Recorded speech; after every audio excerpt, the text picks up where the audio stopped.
Hello, everyone. So today is the International Day of Transgender Visibility, and we're going to talk about why that matters so much. To really get it, we're actually going to look back at a moment in history that shows us just how precious and, honestly, how fragile visibility can be.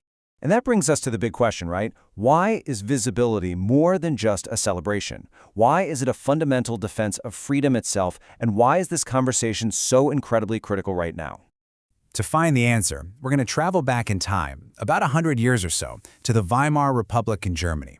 Now, this was a really unique time between two world wars, and for a short while, it was a period of social openness that might actually surprise you. In the heart of cities like Berlin, a culture of relative freedom was just blossoming. For a lot of people, including folks we would today call the LGBTQ community, it was a time of exploration, of art, and of a growing sense of acceptance. And look, this wasn't just a vibe in the air. You could see it in real, tangible ways.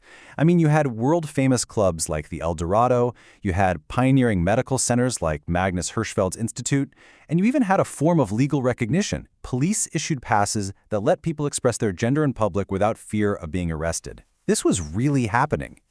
But as history teaches us over and over again, that glimmer of freedom was incredibly fragile. And what came next was a darkness that just fell with terrifying speed. The moment the Nazi Party took power in 1933, it was an immediate and absolutely brutal crackdown. Those vibrant bars shuttered. Hirschfeld's Institute, which was this beacon of science and care, was ransacked. Its priceless research literally burned in the streets. Laws were twisted and weaponized, and soon, that hateful rhetoric escalated into calls for outright genocide. Just think about that for a second. The speed of that reversal. The places that were symbols of freedom were twisted into instruments of hate. The El Dorado Club, which was once a safe haven, was literally turned into a local Nazi headquarters. The very spaces that made visibility possible were the first ones to be wiped out. And we have to remember, behind all of these policies were real human beings.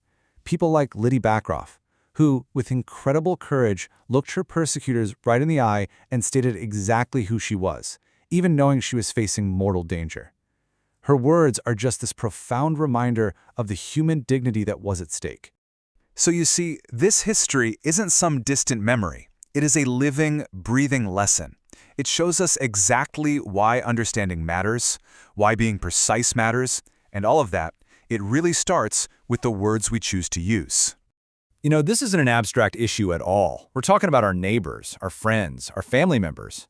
Here in the U.S. alone, it's estimated that about 1.4 million adults, that's around 0.6% of the population, identify as transgender. So just to make sure we're all on the same page, let's just clarify a few key terms. The word transgender is really an umbrella term. It's for anyone whose internal sense of who they are doesn't match the sex they were assigned when they were born. And then you've got the term cisgender, which you might hear. It just describes a person whose gender identity does line up with the sex they were assigned at birth. It's a useful word because it helps us describe the most common experience without making it seem like it's the only normal one. The term non-binary is also an umbrella term, and it's for people whose gender identity exists outside of those traditional boxes of man or woman. It's so important to remember that non-binary identities aren't new. They've been recognized in cultures all over the world for centuries. And this really gets to the heart of it. Assigned sex at birth is what a doctor writes on a birth certificate based on what they see. Gender identity is your deep, internal, persistent knowledge of who you are. One is a label someone gives you, the other is who you know yourself to be. Which brings us right back to today.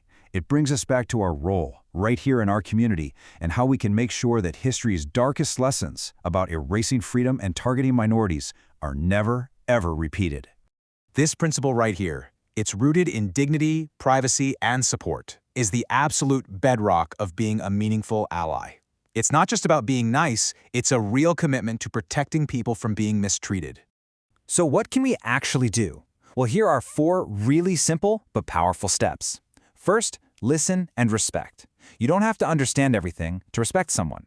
Second, use the right names and pronouns. If you mess up, just apologize and move on. Third, speak up when you hear transphobia. And fourth, just show up. Your presence and your voice make a huge, huge difference. Because at the end of the day, our commitment to inclusion can't just be a passive belief. It has to be an active practice. Sustained advocacy is what protects the most vulnerable people among us. And when we do that, we strengthen our entire community and we defend freedom for every single person. And that kind of leaves us with a final thought, doesn't it? This history isn't just a lesson, it's both a warning and a choice. It shows us exactly what's at stake. So as we go forward from this day of visibility, the real question for all of us is, which path are we going to choose to walk together?